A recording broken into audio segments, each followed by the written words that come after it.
Day 7 of upgrading my life. இன்னைக்கு ஒரு முக்கியமான டாபிக் பார்க்க போறோம், workflow automation. First, workflow ஆட்டோமேஷன்னா என்ன? ரொம்ப சிம்பிள் தான்.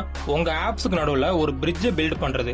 ஒரு டாஸ்க் முடிஞ்சா ஆட்டோமேட்டிக்கா நெக்ஸ்ட் டாஸ்க் நடக்கணும். ஃபார் எக்ஸாம்பிள், எனக்கு ஒரு மெயில் வந்தா அதை ஆட்டோமேட்டிக்கா ரீட் பண்ணி சம்மரைஸ் எடுத்து என்னோட டாஸ்க் லிஸ்ட்ல ஆட் பண்ணிடும். இதுதான் ஒர்க் ஃப்ளோ ஆட்டோமேஷன். ஓகே, இப்போ இதை நம்ம எப்படி யூஸ் பண்ணலாம்? ஆட்டோமேஷன் பண்ண நிறைய டூல்ஸ் இருக்கு, பட் என்னோட favourite N8N because it's an open source and a best tool for automation. Okay, tools இருக்கு, ஆனா இது எப்படி ஒர்க் ஆகும்? சிம்பிளா சொல்றேன். ட்ரிகர் அண்ட் ஆக்ஷன் ரெண்டு கான்செப்ட் இருக்கு.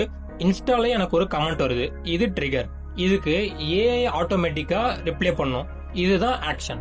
ஒரு ஆப்ல இருந்து டேட்டா எடுக்கிறோம், இட்ஸ் a ட்ரிகர்.